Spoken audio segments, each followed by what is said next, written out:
আমাদের দেশের ফেরাউনির বাচ্চা, টাটকা নমরুদির বাচ্চা, আবু জেহেলের ছোট বোন।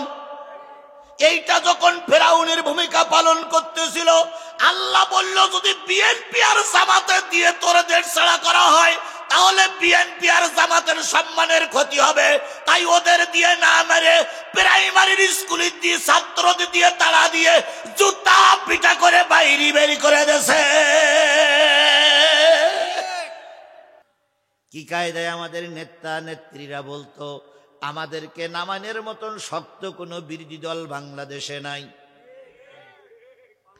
ওনারা জাতীয় সংসদে দাঁড়িয়ে বলতেন যতই হরতাল দাও আর যতই আমাদের বিরোধিতা করো আমাদের নামাতে পারবা না। আসলে তাই বিএনপি আর জামাত নামাতে পারিও নি।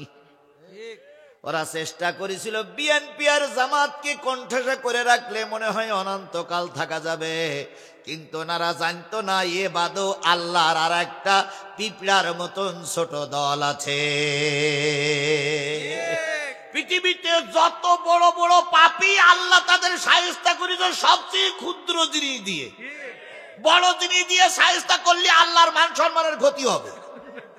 এই জন্য আল্লাহ বড়দেরকে শায়েস্তা করেছে কি দিয়ে? ছোট দিয়ে। নমরুদকে মারল আল্লাহ কি দিয়ে? মশা দিয়ে। হায় রে আল্লাহ, যে মশাই এক চাপটে 80টা মারা যায়, সেই মশা আবার শুনেছি সে মশা এরকম সজাতি মশা না, ঠ্যাং ভাঙা মশা, ন্যাংলা মশা। ফেরাউনের মারল আল্লাহ নদীতে চুবাই চুবাই। কথা বলেন ঠিক না বে ঠিক? আবরা বাদশা বাইতুল্লাহ ধ্বংস করতে এসেছিল, মেরেছিলেন আল্লাহ কি দিয়ে? ছোট ছোট পাখি, চোড়া পাখির চেয়ে ছোট্ট ছোট্ট পাখি। আবার ছোট পাখিটির ভিতরে যেইটার ঠ্যাং ভাঙা ছিল, যেইটার ঠ্যাং পড়া ছিল, আল্লাহ বলল এইটার দিয়ে তোরে শেষ করব। আবু জেহেল যখন ময়দানে স্মরণ করতেছিল মোহাম্মদের ধরবো, টুটি ধরবো, জিপ টেনে ছিঁড়ে বলবো মোহাম্মদকে হত্যা করব, আল্লাহ বললেন মোহাম্মদকে হত্যা করার আগে তুই রেডি হ। ছোট্ট ছোট্ট দুইটা বাচ্চা পাঠিয়ে দিলেন মাজ আর মুআব্বাসকে। ওখানে ছোট দুটো বাচ্চা দিয়েই ধ্বংস করে দিলেন আবু জেহেলকে। ঠিক তদ্রূপ আমাদের দেশের ফেরাউনির বাচ্চা, টাটকা নমরুদির বাচ্চা, আবু জেহেলের ছোট বোন। এইটা যখন ফেরাউনের ভূমিকা পালন করতেছিল, আল্লাহ বলল যদি বিএনপি আর জামাতে দিয়ে তোর দেশ ছাড়া করা হয় তাহলে বিএনপি আর জামাতের সম্মানের ক্ষতি হবে। তাই ওদের দিয়ে না মেরে প্রাইমারির স্কুলে দিয়ে ছাত্রদের দিয়ে তাড়া দিয়ে জুতা পিটা করে বাইরে বেরি করে দেছে।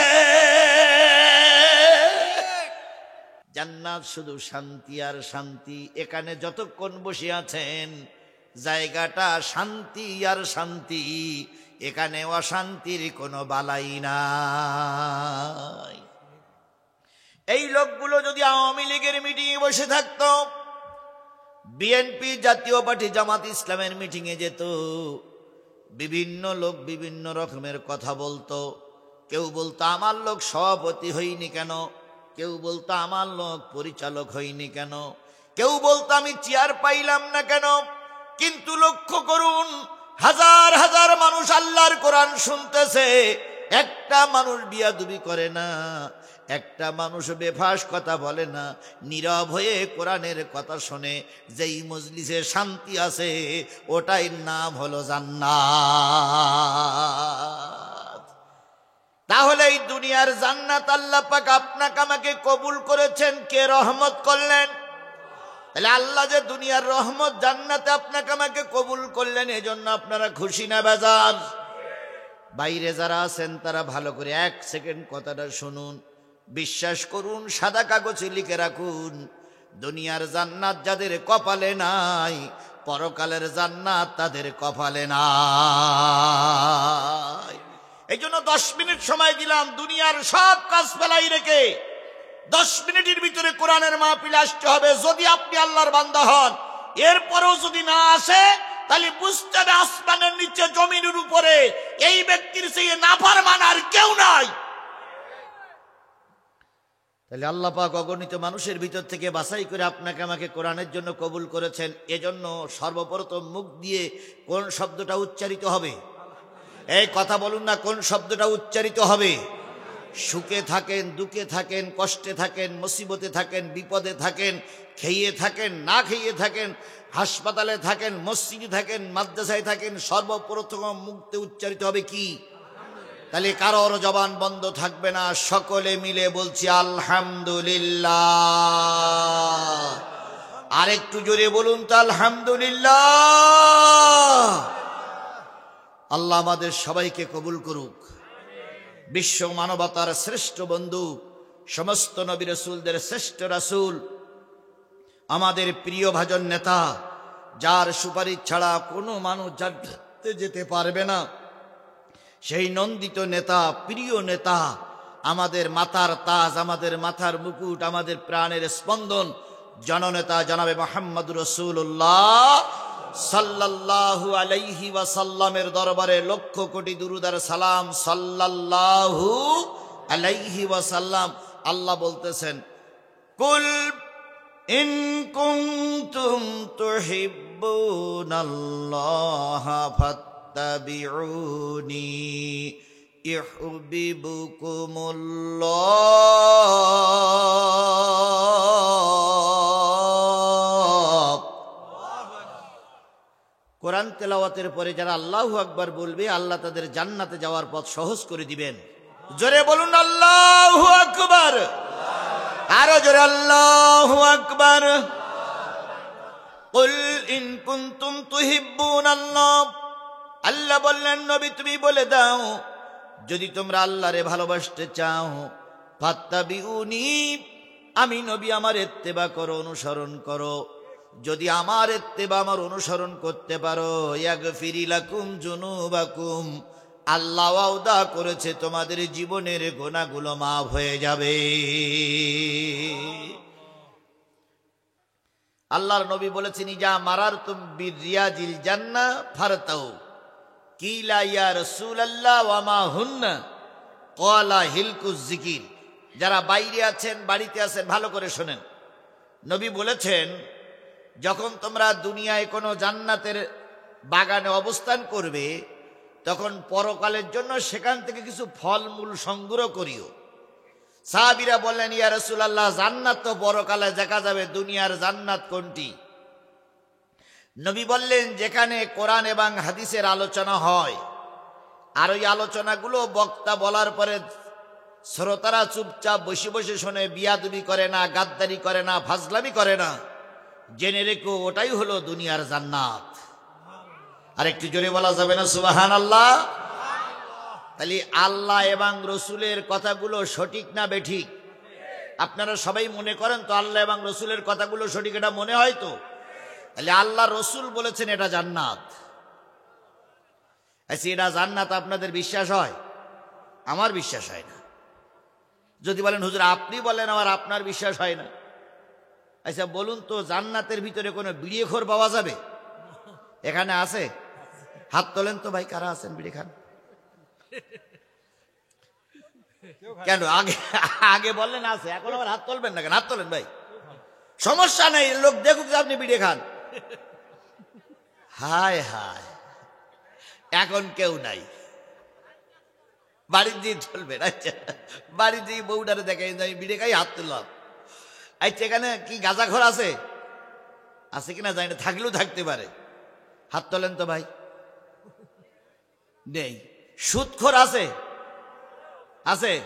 শিবগঞ্জে সুদখোর নাই? আছে? সত্যি করে বললেন আছে? আচ্ছা, এর ভিতরে কি আছে বলে মনে হয়? ভাইয়া ছোট্ট করে হাত তোলেন তো, একটু কেন আমি সুদ খাই ভাই। তুলবে না।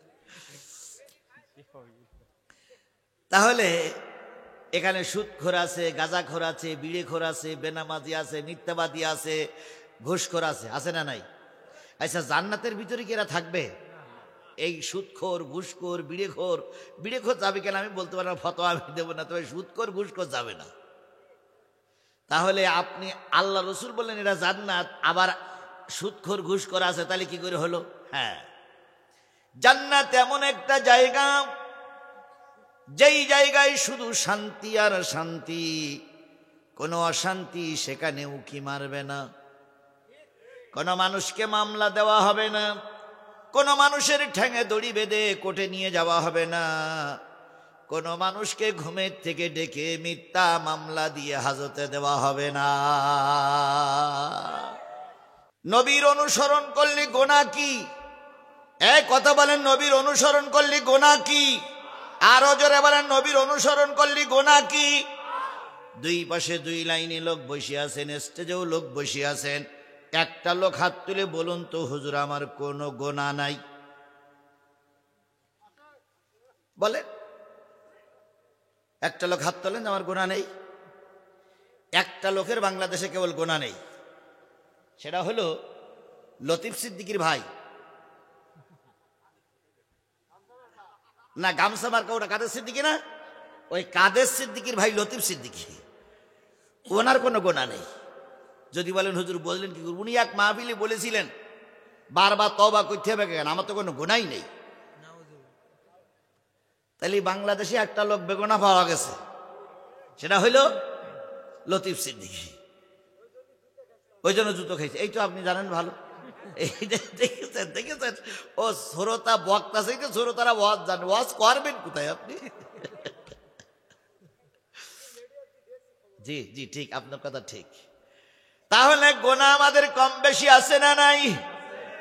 আল্লাহ নিজেই বললেন নবীকে, ফাসাব্বিহ বিহামদি রাব্বিকা ওয়াস্তাগফির ইন্নাহু কানা তাওয়াবা।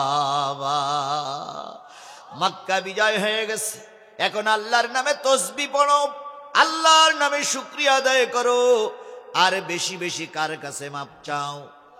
আরো জোরে বলেন, কার কাছে মাপ চাও? তাহলে আল্লাহ নবীকে বললেন মাপ চাও, আর তুমি আমি বলি এ তোমার আমার কোনো গুনাহ নাই। হায় রে অহংকার, হায় রে অহংকার, হায় রে অহংকার। আল্লাহ পৃথিবীর সব জিনিস সহ্য করে, অহংকার আল্লাহ সহ্য করে। কি কায়দায় আমাদের নেতা নেত্রীরা বলতো, আমাদেরকে নামানের মতন শক্ত কোনো বিরোধী দল বাংলাদেশে নাই। ওনারা জাতীয় সংসদে দাঁড়িয়ে বলতেন, যতই হরতাল দাও আর যতই আমাদের বিরোধিতা করো, আমাদের নামাতে পারবা না। আসলে তাই বিএনপি আর জামাত নামাতে পারিওনি। ওরা চেষ্টা করেছিল বিএনপি আর জামাতকে কণ্ঠসা করে রাখলে মনে হয় অনন্তকাল থাকা যাবে, কিন্তু ওনারা জানতো না এ বাদও আল্লাহর আর একটা পিঁপড়ার মতন ছোট দল আছে। পৃথিবীতে যত বড় বড় পাপী আল্লাহ তাদের শায়েস্তা করেছে সবচেয়ে ক্ষুদ্র জিনিস দিয়ে। বড় জিনিস দিয়ে শায়েস্তা করলে আল্লাহর মান সম্মানের ক্ষতি হবে, এই জন্য আল্লাহ বড়দেরকে শায়েস্তা করেছে কি দিয়ে? ছোট দিয়ে। নমরুদকে মারল আল্লাহ কি দিয়ে? মশা দিয়ে। হায় রে আল্লাহ, যে মশা এক সাপোর্টে 80টা মারা যায়, সেই মশা আবার শুনেছি সে মশা এরকম সজাতি মশা না, ঠ্যাং ভাঙা মশা, ন্যাংড়া মশা। ফেরাউনের মারল আল্লাহ নদীতে চুবাই চুবাই। কথা বলেন ঠিক না বে ঠিক? আবরা বাদশা বাইতুল্লাহ ধ্বংস করতে এসেছিল, মেরেছিলেন আল্লাহ কি দিয়ে? ছোট ছোট পাখি, চোড়া পাখির চেয়ে ছোট্ট ছোট্ট পাখি। আবার ছোট পাখিটির ভিতরে যেইটার ঠ্যাং ভাঙা ছিল, যেইটার ঠ্যাং পড়া ছিল, আল্লাহ বলল এইটার দিয়ে তোরে শেষ করব। আবু জাহেল যখন ময়দানে স্মরণ করতেছিল, মোহাম্মদের ধরবো, টুটি ধরবো, জিপ টেনে ছিঁড়ে বলবো মোহাম্মদকে হত্যা করব, আল্লাহ বললেন মোহাম্মদকে হত্যা করার আগে তুই রেডি হ। ছোট্ট ছোট্ট দুইটা বাচ্চা পাঠাই দিলেন মাজ আর মুআব্বাসকে। ওখানে ছোট দুটো বাচ্চা দিয়েই ধ্বংস করে দিলেন আবু জেহেলকে। ঠিক তদ্রূপ আমাদের দেশের ফেরাউনির বাচ্চা, টাটকা নমরুদির বাচ্চা, আবু জেহেলের ছোট বোন, এইটা যখন ফেরাউনের ভূমিকা পালন করতেছিল, আল্লাহ বলল যদি বিএনপি আর জামাতের দিয়ে তোরে দেশ ছাড়া করা হয় তাহলে বিএনপি আর জামাতের সম্মানের ক্ষতি হবে, তাই ওদের দিয়ে না মেরে প্রাইমারির স্কুলে দিয়ে ছাত্রদের দিয়ে তাড়া দিয়ে জুতা পিটা করে বাইরে বেরি করে দেছে। খেলা বোঝেন আপনারা? বোঝেন তো? আপনাদের এলাকায় যে নেতা, শোনেন, আপনাদের এলাকার যে নেতারা ফুলের মালা পরাই বলতো আমি বিপুল ভোটে পাশ করেছি, আমার জনপ্রিয়তা সর্বোচ্চে, সেই ব্যক্তি এখন আসুক দিন সামনে, কেরাম পারে। যদি কোনো আওয়ামী লীগের নেতা থাকে তাহলে ফোন নম্বর থাকলে আমার কাছে দেন না, আপনারা ফোন করেন যে জিহাদি আপনার খুঁজ দিয়েছে। একটা ওদের যদি একবার সত্যিকার মিষ্টি খাওয়ার দাওয়াত করা হয় তাও বেরোবে না, তাহলে কি সাহস। এই জন্য আমি যেটা বলতে চাচ্ছিলাম সেটা হলো, আমাদের গোনা আছে না নাই? এখানে যারা আছে সবারই কম বেশি গোনা আছে না নাই? হুজুরিরা আছে, পীর সাহেবের আছে, ইমাম আছে, বক্তার আছে, সবারই গোনা আছে। আল্লাহ বললেন নবীর অনুসরণ করলে গোনাগুলো কি হয়ে যাবে? মাফ হয়ে যাবে। আমাদের গোনা মাফ করার দরকার। যে ব্যক্তির গোনা নাই সে ব্যক্তি বাড়ি যাবে, আর যে ব্যক্তির গোনা আছে সে ব্যক্তি আজকে মোনাজাত শেষ না করে বাড়ি যাবে না। যদি আলোচনার ভিতর থেকে কেউ ওঠে, ওরে ডেকে বলবেন যে ভাই তোমার মনে হয় গোনা নেই, তা তুমি কি আমল করিস, তা গোনা নেই, সেই আমলটা আমার একটু বলে দিয়ে যাও। ওর কাছে শুনে নে, এবার আমার বলবেন হুজুর এ লোক চলে যাচ্ছে, এই আমল করে, এর গোনা নাই, আমিও কালকের থেকে সেই আমল করব। তাহলে গোনা কম বেশি আমাদের আছে না নাই? তাহলে আজকে আমি মুসাফির মানুষ, 20টা মামলা নিয়ে এখনো ঘুরতেছি। 5 দিন আয়না ঘরে থাকলাম, তারপরে সাতক্ষীরার অবস্থা তো আগের ভাই বললেন। এই বিপদমুখ যুক্ত একটা জেলার থেকে আমি এসেছি। আজকে আমরা গোনা মাপ না করে কেউ বাড়ি যাব না।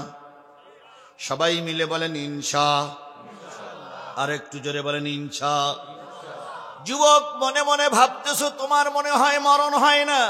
আরে যুবক, তোমার মতন কত মানুষ গাড়ি অ্যাক্সিডেন্ট করে মারা গেল, তোমার মতন কত যুবক কারেন্ট শটে মারা গেল, তোমার মতন কত যুবক দেখো জিয়া মেডিকেল কলেজ হাসপাতালে যেয়ে দেখো ক্যান্সার আক্রান্ত হয়ে পড়ে আছে। ও যুবক, অহংকার করে চলে যেও না, বাড়ি পর্যন্ত যাবার আগে আজরাইল তোমারে ধরতে পারে। এই জন্য এটা হচ্ছে গোনা মাফের মজলিস। এই গোনা মাফ করে আমরা সবাই বাড়ি যাব ইনশা। জোরে বলেন ইনশা। এবার আসুন, নবীরে ভালোবাসলে, নবীর অনুসরণ করলে গোনা মাফ হয়। নবীর ভালোবাসা আমাদের দিলে কম না বেশি? সবাই মিলে বলেন কম না বেশি? কম না বেশি? বেশি। আপনারা আর আমি একমত হতে পারছি না, কারণ নবীর মহব্বত যদি আপনার দিলের ভিতরে হয়, বিগত 15.5 বছর শেখ হাসিনা সরকার ক্ষমতায় ছিল না? এই যে মক্তব, এই যে আলিয়া মাদ্রাসা, এই যে হাই স্কুল কলেজ, শিক্ষকের মাথার পরে বসেছিল একজন আব্বা আর একজন মা, একজন স্বামী আর একজন স্ত্রী, একজন ভাই আর একজন বোন। নাম কি?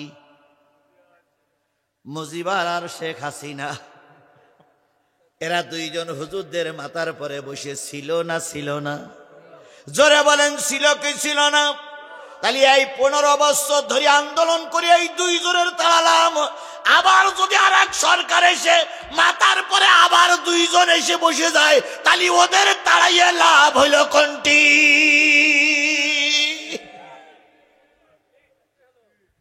কিছু কিছু লোক আবার আসতেছে যে আমরা ওখান থেকে না ভাই, এবার আমরা যেই বসবো। কি কি বলেন বলেন বলেন বলেন বলেন। আমি ওদের নাম বলবো না, কারণ ভাসুরীর নাম ধরলে কবিরা গোনা হয়। ভাসুরীর নাম ধরা যাবে না, তবে সাবধান, এক শয়তানের তাড়িয়ে যেন আর এক শয়তান মাথার পরে না বসতে পারে। এজন্য আজকের থেকে সবাইকে সতর্ক অবস্থায় চলা লাগবে। কথা বলেন ঠিক না ঠিক? এবার আসুন, ওরা বলতেন জাতির পিতা মরহুম মুজিবুর রহমান, এরপরে বলতেন গণতন্ত্রের মানস কন্যা জনাব শেখ হাসিনা। তাহলে উনি যদি গণতন্ত্রের মানুষ কন্যা হয়, তাহলে গণতন্ত্রের জন্য অমানুষ কন্যা কোনটা? এই মানুষ কন্যা যদি 15 বছর আমাদের ভোট দিতে না দেয়, তাহলে এটা যদি মানুষ কন্যা হয়, তাহলে অমানুষ কন্যা কোনটা? শয়তান আমার দেশে এই 15 বছর ছিল না, আমি একদম সত্যি করে বলতে পারি। একদিন আজান হচ্ছে, তো শয়তান চলে যাচ্ছে। তো আমি বুঝতে পেরেছি শয়তান যাচ্ছে। তো আমি ঘুমের ঘরে বলতেছি, শয়তান কোথায় যাচ্ছ? তখন শয়তান, আমি ঘুমের ঘরে স্বপ্ন দেখি বলছি, শয়তান কোথায় যাচ্ছে? শয়তান বলতেছে, বড় শয়তান বাংলাদেশের চেয়ারে বসে আছে, ও মরে গেলি তাই আমি আসবো। আমি এখন পাকিস্তানের দিকে একটু কাজ করতে পারি কিনা। তাহলে ওর চাইতে বড় শয়তান আমাদের দেশে ছিল না? এই শয়তানের কাছে এখন যদি ফেরাউনও বেঁচে থাকতো, তাহলে এই ফেরাউনের কাছে অরিজিনাল ফেরাউন হার মানত। অরিজিনাল ফেরাউন বলতো, আমি তোর কাছে পারবো না, তুই আমার বড় আপা, আমি তোর ছোট ভাই, তুই টিকে থাক। কত কৌশল, কত বুদ্ধি, কত হেকমত, কত ব্যবস্থা করেছে শুধুমাত্র বিরোধী দলকে দামাই রাখার জন্য। কথা বলেন ঠিক না বেঠিক? আমি যে জিনিসটা বুঝাতে চাচ্ছিলাম, মাথার পরে বসে থাকলো দুই শয়তান, একজন শয়তান আর একজন শয়তানি। দুই শয়তানি বসে থাকতো, আইন করেছিল যদি ছবি অবমাননা করা হয় 6 মাসের জেল। বাবার ছবি নিয়ে কোনো বাজে কথা বললি 6 বছর জেল। তাহলে একজনের ছবির বিরুদ্ধে কথা বললি 6 মাস, আর একজন ছবি অবমাননা করলি 6 বছরের জেল। অথচ আল্লাহর নবীর বিরুদ্ধে কত লোক কত কথা বলেছে, একটা বারের জন্য তাদেরকে জেলে দেওয়া হয়নি। তাহলে নবীর মহব্বত আমার দিলের ভিতরে কি করে আসলো? আগেই বললেন নবীর মহব্বত আমার দিলের ভিতরে বেশি। মুজিবারের জন্য 80-90-100টা গরু জবাই করে শিবগঞ্জের প্রকাশ্য ময়দানে জবাই করে খাওয়া হলো। আর রসুলের জন্মদিন মৃত্যুদিন কোন পাশে চলে গেল মুসলমানের বাচ্চা জানেই না। রোজার মাসে ওপেনলি, সামনে রমজান মাস, রোজার মাসে ওপেনলি তারা খানা পিনা করেছে। প্রতিবাদ করতে গেলে ঠ্যাং ভেঙে হাসপাতালে দেওয়া হয়েছে। একটা বারের জন্য তাদের বিচার করা। আমি আজিজুল ইসলাম, খুব বেশি বড় বক্তা আমি না, আমার বাংলাদেশে খুব বেশি পরিচয় নাই। এ লোক ভুল কর্মে বলে বেশি আমি বড় বক্তা, আসলে ভাঙা ডোল বাজে বেশি। আমার কোনো পরিচয় নেই। তারপরেও শিবগঞ্জের ওপেনলি, শিবগঞ্জের মাটিতে আওয়ামী লীগ আর জাতীয় পার্টির লোকেরা একজোট হয়ে মিছিল করেছিল, জিহাদিকে শিবগঞ্জে ঢুকতে দেবে না।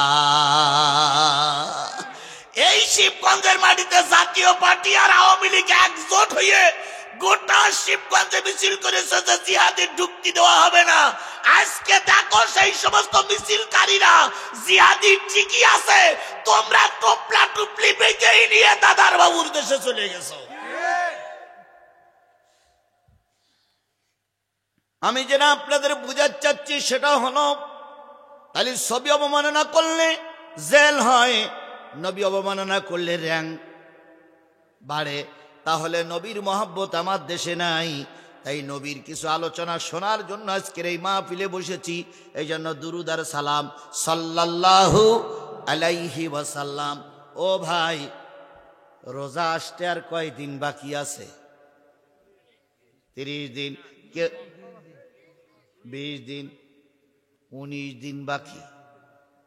18 দিনের পরে তারাবি, 19 দিন বাকি।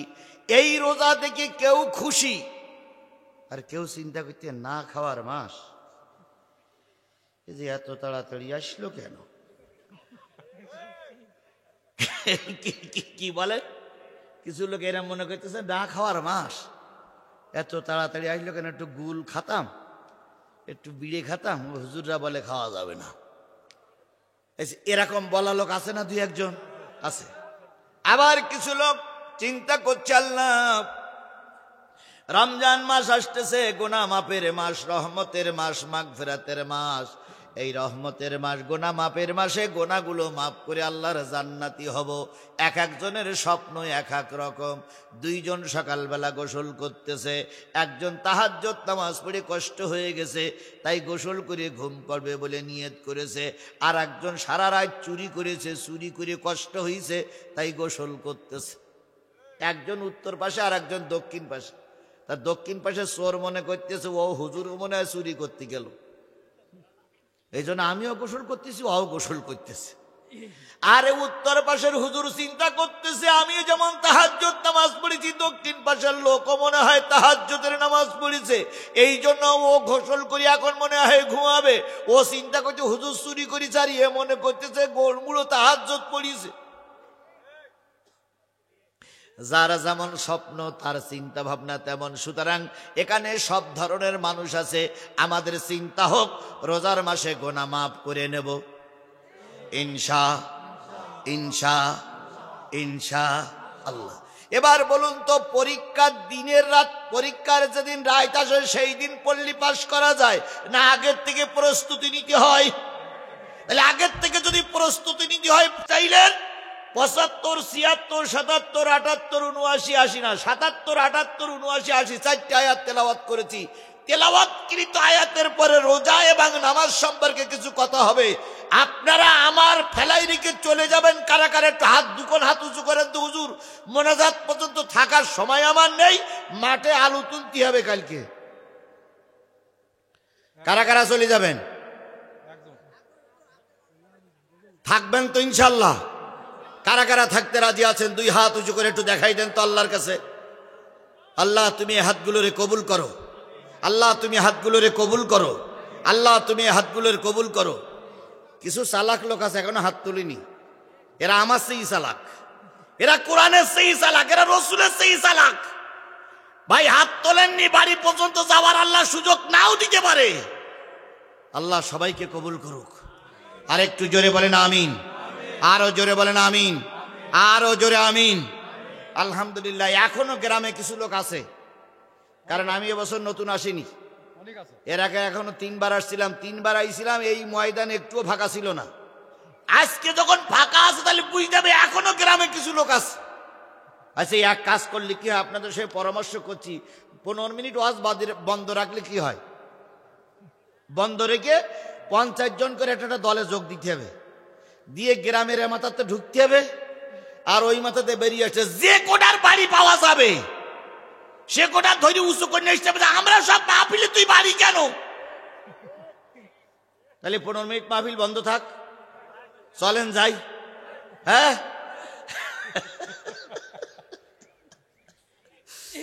ভাই বাড়ি যেন যাওয়া না লাগে, আমরা বলো প্রস্তুতি নিচ্ছি লাঠি সহ, তাড়াতাড়ি বেরিয়ে এসো, নতুবা যদি বাড়ি যাইয়ে পাই তাহলে বলো চামড়া খুলে লবণ দেবো বলে একদম। দেখি 10 মিনিট আসে কিনা। এই তো ঘোষণা করলে আর মনে আসবে সবাই ইনশাআল্লাহ। আরো জোরে বলেন ইনশাআল্লাহ। আচ্ছা আমি একটু পরীক্ষা করি, আপনারা এই গ্রামে, এটা কি গ্রাম? গামরার কারা কারা আছেন একটু হাত তোলেন তো, গামরার কারা কারা আছে?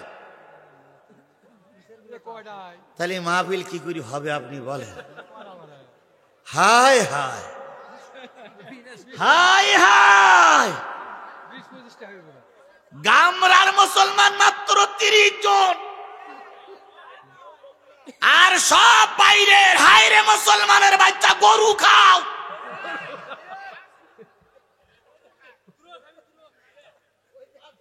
তোমাদের এই প্রতিষ্ঠান চলবে কি করে? এই প্রতিষ্ঠানের পর আল্লাহর গজব নাযিল হবে না তো কি হবে? মাত্র 30 জন গামরার থেকে আসলো, 2-3 হাজার মানুষ, তার ভিতরে সব বাইরের, আর ওনারা গরু খেয়ে শীত হয়ে শুয়ে আছে।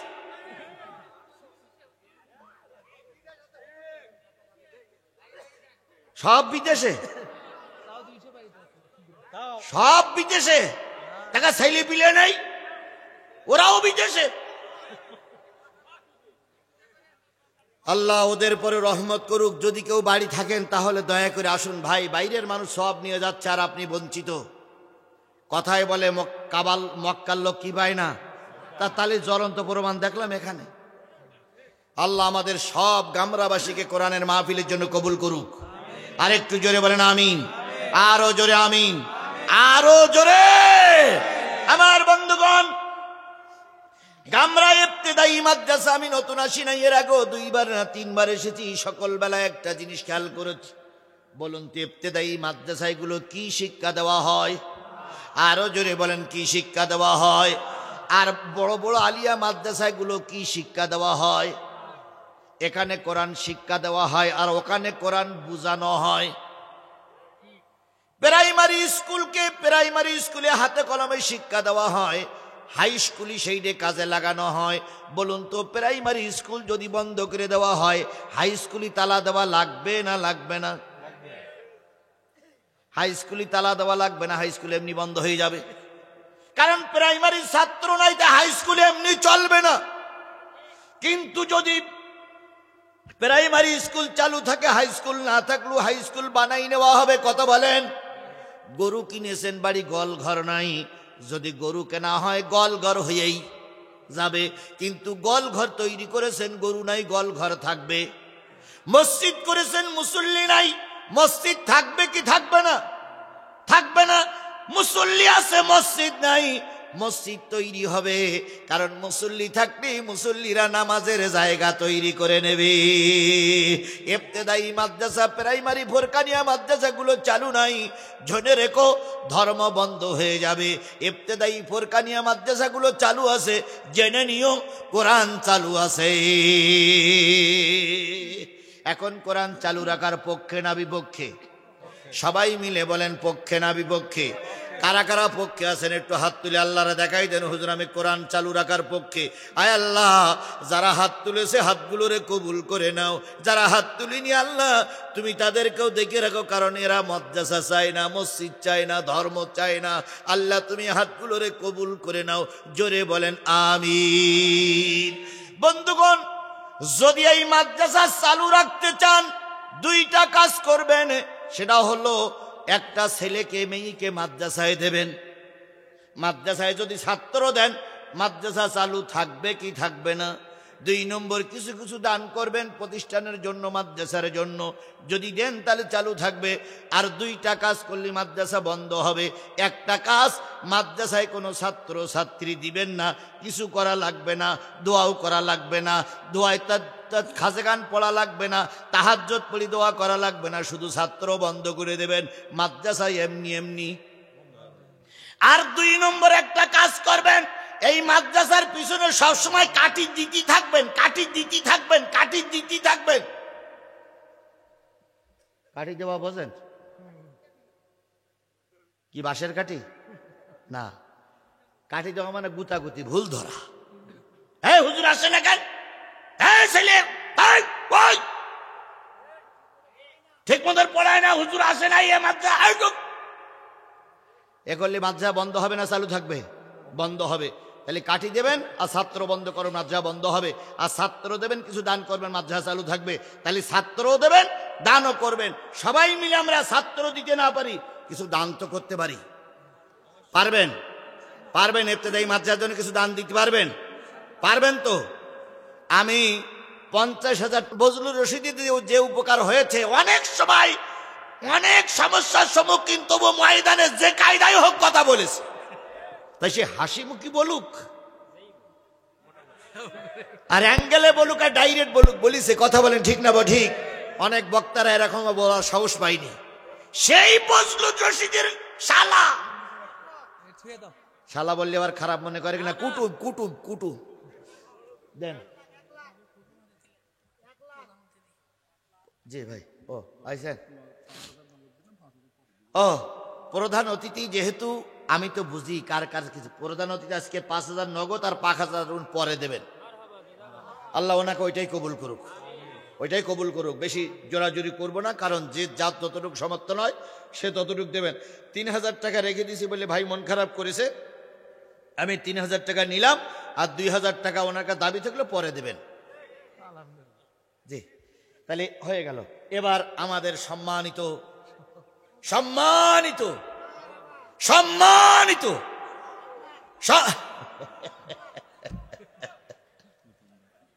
জি আমার বড় ভাইয়ের কুটুম, এখানে বড় ভাই জামাইও আছে। সে বড় জামাই কই? সে জামাই এখানে ছিল, মানে বজলুর রশিদ ভাইয়ের বড় জামাই এখানে ছিল। তারপরে বাড়ির রশিদি ছেলে আর মেয়ে দেখাইলো। আল্লাহু আকবার, ওদের পরিবারের পরে আল্লাহ রহমত নাজিল করুক। একটা আলেম পরিবার, সুবহানাল্লাহ বলে। অনেক হুজুরা টাকা নিয়ে ঘর করতেছে, বাড়ি করতেছে, বিদেশে জমাচ্ছে। আর আমার বজলু ভাই, বড় ভাই, আমাদের শরদ্দীয় মুরব্বী, বাড়ি মসজিদ করেছে, মাদ্রাসা করেছে, মাদ্রাসার নামে জমি জায়গা দান করেছে। আল্লাহ তারপর আরো রহমত করুক। তার কুটুম যা দেশে হাতে তাই যাবে সাথে। আচ্ছা হোক, তাই হোক, হোক, আল্লাহ যা কবুল করেছে আল্লাহ কবুল করুক। আচ্ছা ভাই বললো বাকি আর রাখবো না, দেশে 5,000 পূর্ণ করি, আগে দেশে 3,000 পরে দেশে 2,000, আল্লাহ কবুল করুক। জি এবার কালেকশনের পর্ব শেষ। হ্যাঁ মা বোনদের উপরে তো বলেছি, এখন গেছে কিনা আপনারাই জানেন। গেছে, মা বোনদের উপর প্যাকেট চলে গেছে, মা বোনদেরকে দেবেন। ভাই জীবনে কোনো জায়গায় হয় না যে প্রধান বক্তা দিয়ে কালেকশন, শুধু আমার দিয়ে আপনারা সব সারেন। দ্বিতীয় বক্তা দিয়ে কোনো জায়গায় কালেকশন করে না। হুজুর আসলে সবটা কোন দিক থেকে লোক বসাবো, না লোক বাড়ির থেকে ডেকে নিয়ে আসবো, না লোক ধরে নিয়ে আসবো, না লোক কন্ট্রোল করে নিয়ে আসবো, না টাকা চাবো, না ওয়াজ করবো। আল্লাহ আমাদের সবাইকে কবুল করুক, সকলে মনে বলুন আমিন। এবার জোরে একটা তাকবীর দিয়ে আমরা শুরু করি। নারায়ে তাকবীর, লিল্লাহে তাকবীর। আল কোরআনের আলো, আল হাদিসের আলো, তোমার নেতা আমার নেতা, দুনিয়ার মুসলিম, লিল্লাহে তাকবীর। আমার ভাইরা কোন সূরা? সূরা বনী ইসরাঈলের কয়টা আয়াত তেলাওয়াত করেছি? আরো জোরে বলেন। 77, 78, 79, 80। কয়টা? 4টা আয়াতের ভিতরে আমি চলে যাচ্ছি। প্রথম আয়াত আল্লাহ বলতেছেন সুন্নাতামান قد أرسلنا قبلك من رسلنا ولا تجد لسنتنا تحويلا।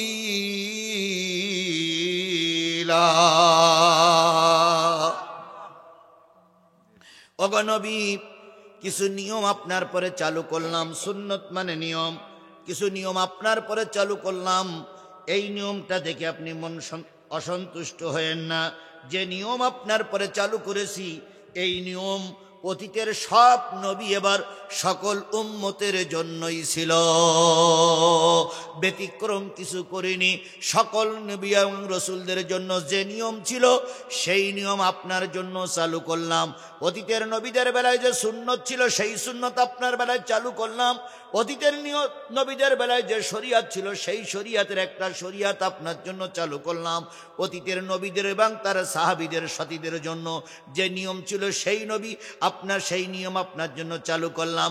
জেনে রাখেন, একটুও বেশি করিনি, কম করিনি। সুতরাং আকিমিস সালাতা লিদুলুকিশ শামসি ইলা গাসাকিল লাইলি ওয়া কুরআনাল ফাজর। সেই নিয়মটা কি? আকিমিস সালাত, নামাজ কায়েম করো, লিদুলুকি শামস, যখন সূর্য পশ্চিম আকাশে ঢলে পড়বে তখন থেকে নামাজ শুরু করো, ইলা গাসাকিল লাইলে, সেই নামাজটা যেন রাত পর্যন্ত হয়ে যায়। কথাটা এবার একটা ছোটখাটো করে বলি।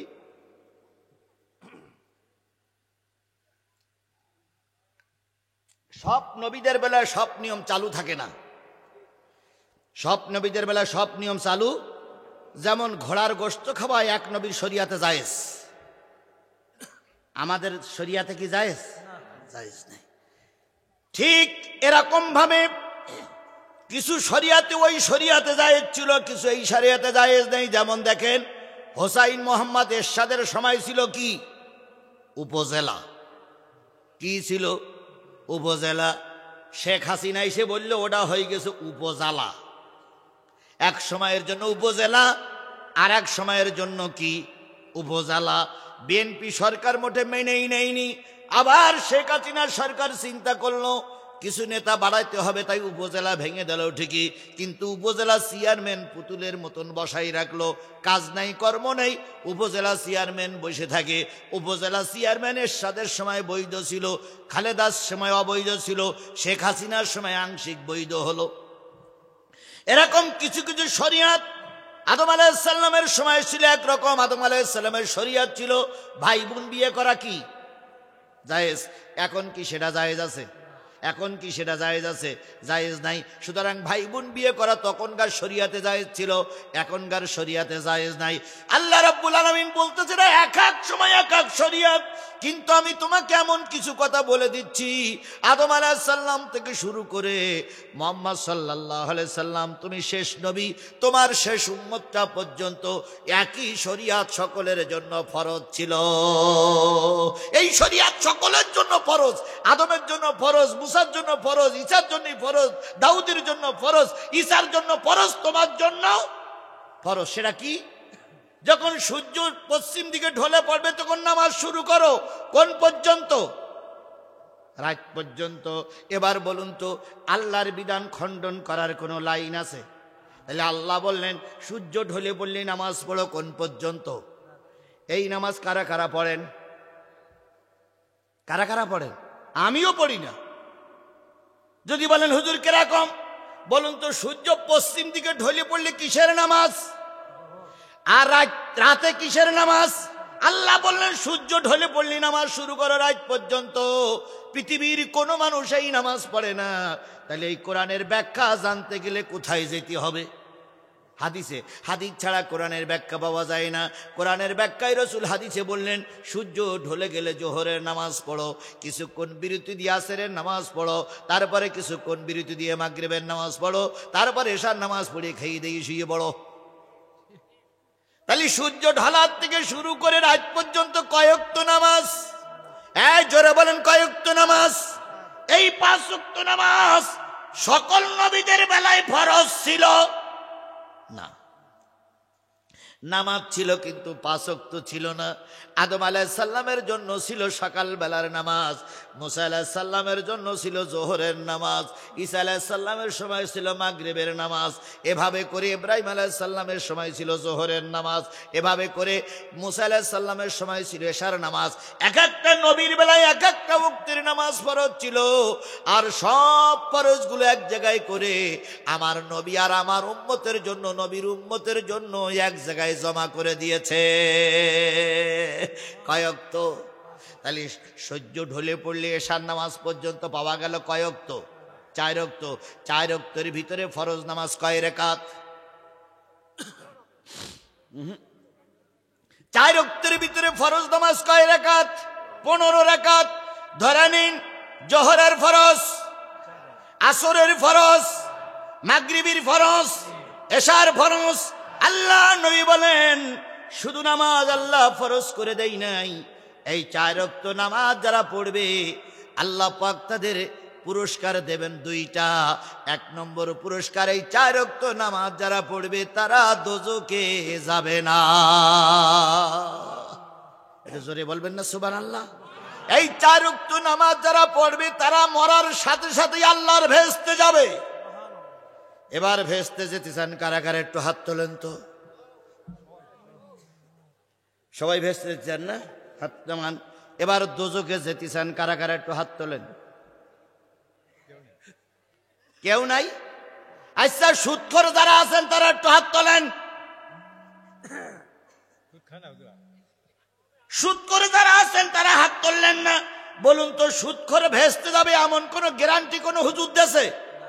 তাহলে আজকের থেকে সুদ বন্ধ করবেন, নতুবা যাবেন দোজখে। তাহলে আল্লাহ রাব্বুল আলামিন আমাদের আজকের থেকে সবাইকে জান্নাতি হিসাবে কবুল করুক। সকলে মিলে বলুন আমিন।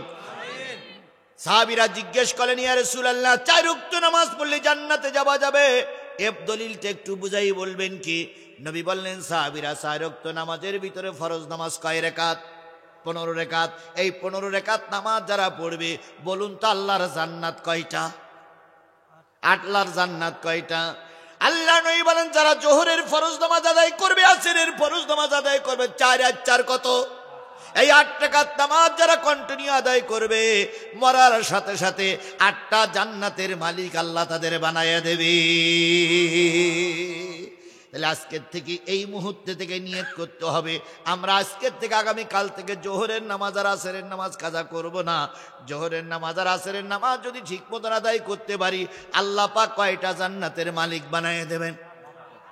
8টা জান্নাতের মালিক বানায় দেবেন। লেখাপড়া না শিখে যদি, লেখাপড়া না করে যদি পরীক্ষার হলে দিয়ে চোখের পানি ফেলাই কান্দো, যেমন পাশ করা সম্ভব না, নামাজ ছাড়া মরার পরে জান্নাত পাবা এই আশা করা জীবনেও সম্ভব নয়। কিছু কিছু লোক পীরের মুরিদ হয়ে বসে আছে, পীর জান্নাতে নিয়ে যাবে।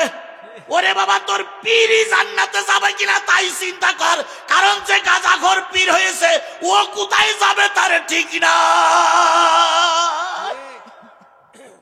পীরি ঠ্যাংদিরি জান্নাতে যাবে, পীরই জান্নাতে যায় কিনা তার ঠিক নেই। বাংলাদেশে এমনও পীর আছে চুল কাটে না, এমনও পীর আছে গোপ কাটে না, এমনও পীর আছে বগলের তাও কাটে না, এমনও পীর আছে দাড়ি কাটে না, এমনও পীর আছে আরো কত জায়গায় কত চুল আছে তাও কাটে না। জীবনে গোসলও করে না, পাশে গেলি মনে হয় গন্ধ ছাগল। গন্ধ ছাগল বোঝেন তো আপনারা? মনে হয় এই এর গা দরবারে যায় মানুষ, কাপড় পরে না, এরাও তাই করে। আর ওই পীরি নাকি বছরে একবার গোসল করে। আর এই গোসল যখন করে তখন পীরির চেয়ারের পরে বসাই রাখা হয়, আর মুরিদিরা মাথায় পানি দেয়। কত জায়গা থেকে ধুয়ে পানি নিচে নামে, ওই পানি যখন ড্রেন দিয়ে যায়, ভক্তরা ড্রেন থেকে গ্লাস দিয়ে পানি কাটায় আর খায়, আর এটা বরকতের পানি। বরকতের পানি খাইলে কত জায়গা ধুয়ে আসতেছে রে আল্লাহ। এইটা যদি বরকতে পানি হয় তাহলে গজবের পানি কইটা। ভারতের কিছু কিছু লোক আছে বিরাট ধর্ম পালন করে, গরু যখন পেশাব করে দেয়, পেশাব গুলো গ্লাসে ধরে, ধরিয়ে টান দেয়, এটা বরকতের পানি। আবার গোবর দিয়ে ওরা রুটি বানায়। আমরা যারা রুটির সঙ্গে ডিম ভাজি দেই না ভাই, ওরা রুটির সঙ্গে ওই গোবর দেয়, দিয়ে গোবর একটু বেশ ল্যাপটা করে দিয়ে আরেক কান রুটি বানায়, বানাই বলে এটা হলো বরকতের গোবরের চপ। ওরা গোবরের চপ খায়। আর আমার দেশের কিছু বিয়াদব ব্যক্তিরা পীরির শরীর ধোয়া পানি খায়। কত জায়গা থেকে পানি চলে আসতেছে ধুইয়ে। ওরে আল্লাহ রে আল্লাহ, কতদিন গোসল করিনি, কতদিন সাবান দেয় নাই, কত দুর্গন্ধময় পানি চলে আসতেছে, আর ওই পানিগুলো বরকতের পানি বয়ে খাচ্ছে। ওর চাইতে পায়খানার উপরে যে পানিটা পড়ে থাকে, পায়খানার উপরে যে পানিটা পড়ে থাকে, এ বরকতের পানির চাইতে ওইটা মনে হয় আরো বেশি বরকত। যদি একান্ত খাইতে হয় পায়খানার উপরের পানিটা খাও, এই বরকতের সব জায়গা ধোয়া পানি খেয়েও না। আবার ওই পীরিরা নামাজ কালাম কিছুই পড়ে না, তাহলে নামাজ না পড়লে তাকে মুসলমান বলা যাবে? জোরে বলেন যাবে? আর একটু জোরে বলেন যাবে? গত 15 বছরের ভিতরে আমাদের যারা ক্ষমতায় ছিল তারা মুজিবারকে বানাইছিল আওলাদে ওলি, শেখ হাসিনাকে বানাইছিল আওলাদের মেয়ে। কেন বলা হলো? ওনারা বলেছিলেন আমাদের মুজিবুর রহমান নাকি পীর বংশের লোক, এনাদের পূর্বপুরুষ নাকি ইয়েমেনে বসবাস করত, ইয়েমেনে পীর বংশের লোক, ওনারা নাকি ধর্ম প্রচার করার জন্য এসেছিলেন এই দেশে। এই জন্য হজরত মুজিবার রহমাতুল্লাহ আলাই আর আমার এই জয়পুরহাটের এক এমপি বলে বসলেন আমার নেত্রী পীর বংশের লোক। এই জন্য মাওলানাদের নামের প্রথমে হজরত লেখাও যেমন হয়, আমাদের শেখ হাসিনার প্রথমে হজরত লেখা উচিত। সেখান থেকে প্রচার হইল হজরত শেখ হাসিনা। পাম্পট্টি দিতে দিতে দিতে দিতে দিতে দিতে এত উপরে তুলল, যখন পাম্পট্টি দিতে দিতে উপরে তুলল তখন শেখ হাসিনা পাম্পট্টিতে ফলে আর কয় আমি। ছোটবেলায় আমার বয়সে যারা, তারা একটা গল্প পড়েছিলাম ইংরেজিতে, সেটা হলো এক গরু আর এক ব্যাঙ। ব্যাঙের গল্প আর গরুর গল্প। গরু ঘাস খাচ্ছে আর ব্যাঙ সামনে যেয়ে বলতেছে তুই যেরম বড় আমি সেইরকম বড় হব। তো গরু ঘাস খায় আর ব্যাঙ ফলে, গরু ঘাস খায় আর ব্যাঙ ফলে। ভুলতে ভুলতে ভুলতে ভুলতে ভুলতে বলতে গরু মাঝে মাঝে উঁচু করে কয় আর একটু বড় হ, আর একটু বড় হ, আর একটু বড়। ব্যাঙ ফলে ফুলতে বলতে হঠাৎ করে ফটাস করে একটা শব্দ হয়েছে। শব্দই ব্যাঙের হাড় পা নাড়ি বুড়ি চারিদিক পড়ে গেছে। আমাকে শেখ হাসিনার পাম্পট্টি দিয়ে দিয়ে দিয়ে দিয়ে ব্যাঙের মতন ভুলেই ছিল মানুষ। যত পাম্পট্টি দিত তত ভুলতো। আর একটা পাম্পট্টি দেওয়া ছিল মমতাজ রহমাতুল্লাহ আলাই নাকি। হায় রে মমতাজ রে, হায় রে মমতাজ। তবে এই ডক্টর মোহাম্মদ ইউনূসকে স্যালুট জানাই। ডক্টর মোহাম্মদ ইউনূস ক্ষমতায় বসে একটা আইন চালু করেছে, সেই আইনটা যেন চালু হয়। সেটা হলো এমএ পাশের নিচে কোন লোক এমপি প্রার্থী হতে পারবে না। এই নিয়মটা আমরা সবাই একমত না? হোক সে বিএনপির, হোক সে আওয়ামী লীগের, হোক সে জাতীয় পার্টির। এমএ পাস যারা করে তারা শিক্ষিত না অশিক্ষিত? তাহলে শিক্ষিত একটা জাতি যদি জাতীয় সংসদে দেয়, এখানে আর বেফাস কথা হবে না, বাজে মন্তব্য হবে না। কথা বলেন ঠিক না বে ঠিক? আর ডক্টর মোহাম্মদ ইউনূস চালু করেছে এসএসসি পাস করা ছাড়া চেয়ারম্যান হইতে পারবে না। আমাদের একটা দল আছে বাংলাদেশে, নাম বলবো না, ওরা চিন্তা করতে আমার দলে তো অত শিক্ষিত লোক নাই। কিন্তু কিন্তু কিন্তু একটা দল খুশি, সেটা হলো বাংলাদেশ জামাত ইসলামী। কারণ জামাত ইসলামের ভিতরে অশিক্ষিত চাইতে শিক্ষিত লোক বেশি।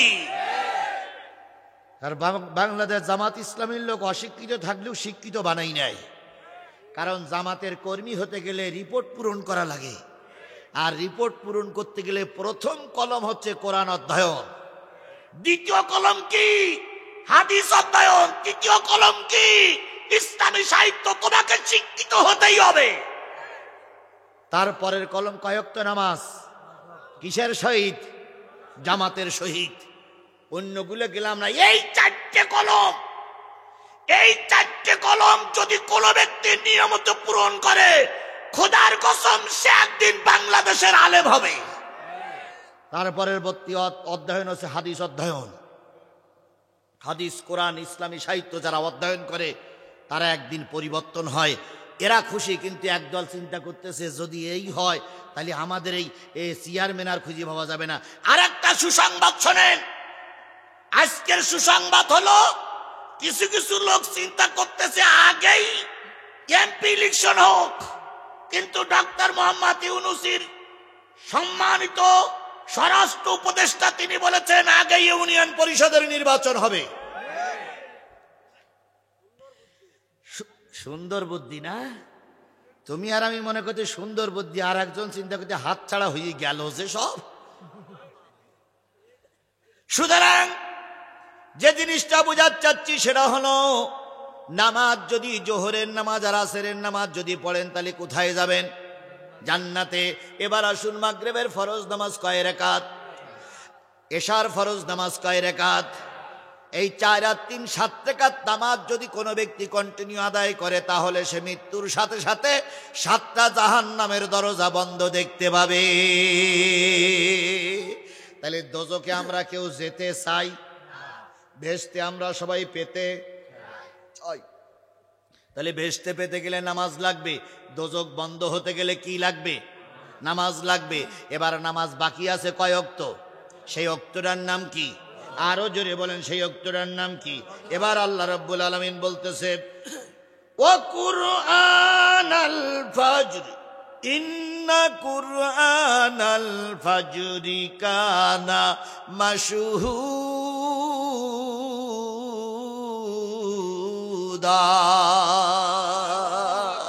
আল্লাহ বললেন বান্দা শোনো, ফজরের কোরআন তেলাওয়াত, নিশ্চয়ই ফজরের কোরআন তেলাওয়াত তোমার জন্য ইহকালের সাক্ষী হবে, পরকালেরও সাক্ষী হবে। এবার সাহাবী আজমাইনগণ বলেন ইয়া রাসূলুল্লাহ, মাগরিবি কোরআন তেলাওয়াত করলাম, এশার কোরআন তেলাওয়াত করলাম, জোহরের কোরআন তেলাওয়াত করলাম, আসরে কোরআন তেলাওয়াত করলাম, কোন তেলাওয়াত সাক্ষী হবে না, ফজরের কোরআন তেলাওয়াত কেন সাক্ষী হবে? নবী বলেন ও আমার সাহাবীরা, যখন ফজরের নামাজ পড়া হয় তখন রাত না দিন? কথা বলবেন ঠাস ঠাস করে। এখন কি আমলিগি ধরার ভয় আছে? আর পুলিশি হুজুরি ধরে নিয়ে যাবে সে ভয় আর আছে? তাহলে কথা বলবেন ঠাস ঠাস করে, পুরুষের মতন হাতে চুরি দিয়ে মেয়ে লোক বসে লাভ নাই। বিগত 15.5 বছর সব বক্তারা মুখে ঠুইসি লাগাইছিল কিছু বক্তা ঠুসি লাগাইনি, তার ভিতরে জিহাদির নামটা ছিল কিনা আল্লাহই ভালো জানে। হাজারো চেষ্টা করেছে আমাকে ধরার জন্য, ওরা 4-5টা আমাকে ঘেরাও করেছে, আমি যে কোন ফাঁক দিয়ে চলে গেছি ও 14 গোষ্ঠী ঠিক পাইনি। এই যে মাইকলা আর নাসির মাইক, 2 মাইকলার আমি সতর্ক করে রাখতাম, মোনাজাত শুরু করলে ওদের বলা লোকদের ওরা সুইচ অফ করে দিত। আমি কেবল রব্বানা আতিনা বলতাম, ওরা সুইচ অফ করে দিত। এই কি হলো কি হলো কি হলো কি হলো বলতি বলতি ওরা লাইট দিয়েছে, হুজুর নাই। পুলিশ কইলো হুজুর গেল কই, মাইকলা কইলো কি জানি আমার কি একটা ডিস্টার্ব হইলো, লাইট অফ হয়ে গেছে। পুলিশ বলতো এ হইলো জেন হুজুর। সেই অবস্থা কি এখন আছে? এই কথা বলেন, সেই অবস্থা কি এখন আছে? তাহলে কথা বলবেন ঠাস ঠাস করে। ফজরের নামাজ যখন পড়ি তখন রাত না দিন, রাত তো নয় দিনও নয়, প্রতিদিন 70,000 করে ফেরেশতা রাতের ডিউটি করার জন্য পৃথিবীতে নামে। যখন ফজরের আজান হয়ে যায় এই 70,000 ফেরেশতা আসমানে উঠে যায়। আবার দিনের ডিউটিকারী 70,000 ফেরেশতা ফজরের আজানের পর পরেই নেমে যায়। তাহলে 70 আর 70 কত? 1,40,000 ফেরেশতা রাত আর দিন প্রদক্ষিণ করে বেড়ায় গোটা পৃথিবীতে। যখন ফজরে রাত ডিউটিকারী ফেরেশতারা চলে যায় তখন মসজিদে আজান হয়ে গেছে, জামাতের প্রথম রাকাতে চলে ওয়াসসামাই যাতিল বুরুজি ওয়াল ইয়াউমিল মাউদি ওয়া শাহিদি ওয়া মাশহুদ।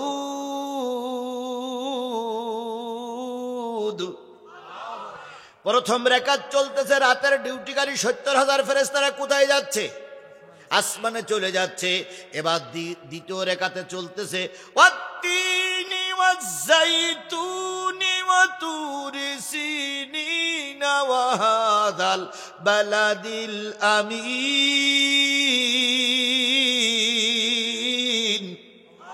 প্রথম রাকাত নামাজ চলাকালীন অবস্থায় কয় হাজার উঠে গেল? 70,000 উঠে গেল। দ্বিতীয় রাকাতের নামাজ যখন চলতেছে তখন 70,000 কি নামলো। রাতের ডিউটিকারী ফেরেশতারা চলে গেল, দিনের ডিউটিকারী ফেরেশতারা আসলো। দিনের ডিউটিকারী ফেরেশতারা এসে দেখতেছে গামরার মসজিদে নামাজ হচ্ছে। রাতের ডিউটিকারী ফেরেশতারা চলে যাচ্ছে, দেখতেছে গামরার মসজিদে নামাজ হচ্ছে। সকালবেলা সন্ধ্যাবেলা এরা যেয়ে বলে, সকালবেলা যেয়ে বলে আল্লাহ তোমার বান্দা, আমরা 70,000 ফেরেশতা দেখে আসলাম, তোমার বান্দারা কি করতেছে? নামাজ পড়তেছে। দিনের ডিউটিকারী ফেরেশতারা এসে বলে আল্লাহ আমরা সাক্ষী, তোমার বান্দারা কি করতেছে? নামাজ পড়তেছে। আল্লাহ রাব্বুল আলামিন তাই বললেন কোরআন আল ফাজরি ইন্না কোরআন আল ফাজরি কানা মাশহুদা, নিশ্চয়ই ফজরের কোরআন তেলাওয়াত তোমাদের জন্য সাক্ষী হবে। ও আমার ভাইয়েরা, ও আমার পাগলেরা, ও শিবগঞ্জের মুসলমানরা, পায়ে ধরে বলি, হাতে ধরে বলি, ও নারী ভাই বোন, ও নারী বোনদের মাদের পায়ে ধরে হাত ধরে বলি, যদি ফজরের নামাজ পড়ো দৈনিক আল্লাহর কাছে 1,40,000 ফেরেশতা সাক্ষী দেবে গামরার মুসলমানরা নামাজি।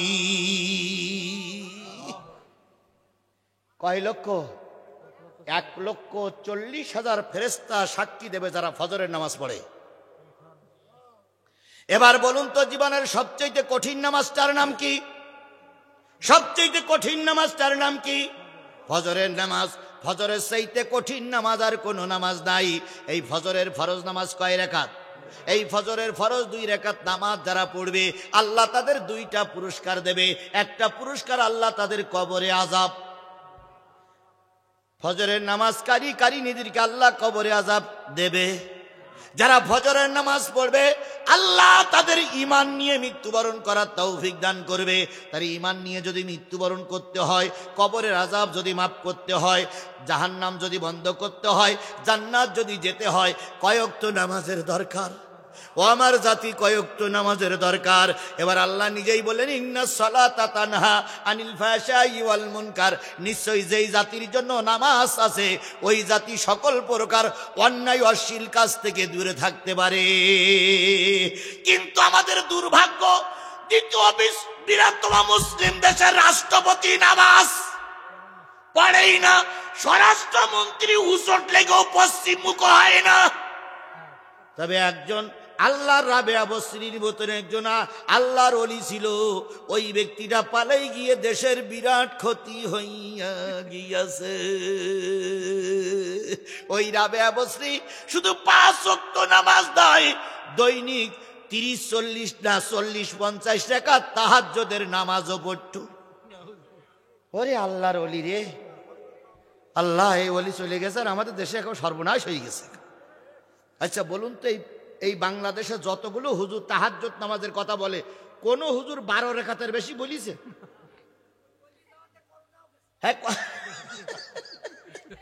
আচ্ছা বলেন তো, আমাদের বাংলাদেশে কোন হুজুর, তাই পীরের দরবার হোক আর তাবলিগি দরবার হোক, তাবলিগি যারা ওই সেল্লায় যান, সেল্লায় যাবেন গেলে ওটা আপনার ব্যাপার, কিন্তু সেল্লাওয়ালার একবার হাত তুলে বলেন তো যে হুজুর আমি সেল্লায় গেলাম, বলিল 40 টাকা তাহাজ্জুদ নামাজ পড়তে হবে। কোনদিন বলিছে? আচ্ছা কোন পীরের দরবারে 40 টাকা তাহাজ্জুদ নামাজ হয়? তাহলে এরা পাইল কোথায়? কত বড় আল্লাহর ওলি! রাবেয়া বসরি যদি এই সময় থাকতো, তার রাবেয়া বসরি এর পা ধুয়ে পানি খাইত। এ রাবেয়া বসরি সেই আর এক বসরি, দৈনিক 40-50 টাকা কি পড়তো? এ মুরব্বী চলে যাচ্ছে, মুরব্বী কি জান্নাতে সার্টিফিকেট পেয়ে গেল নাই নাকি? মুরব্বী, মুরব্বী,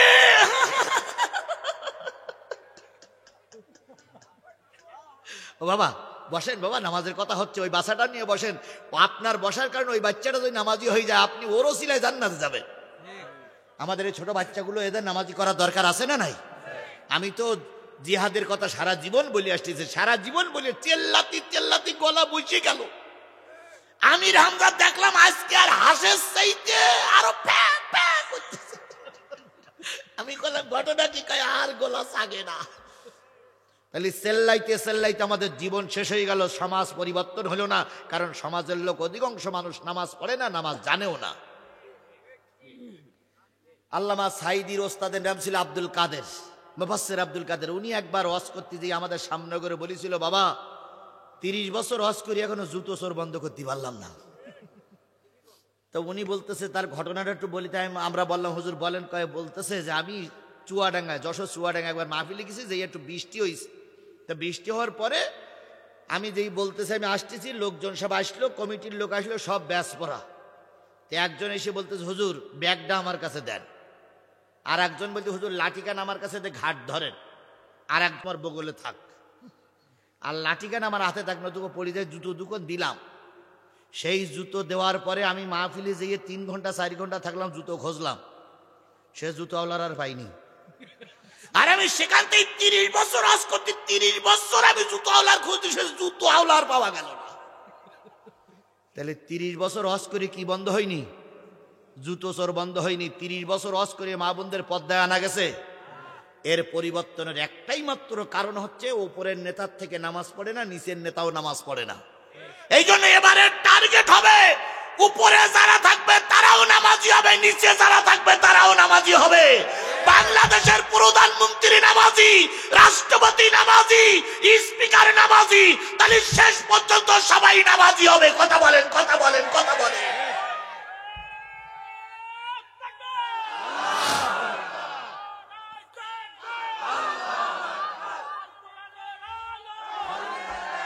তাহলে বিগত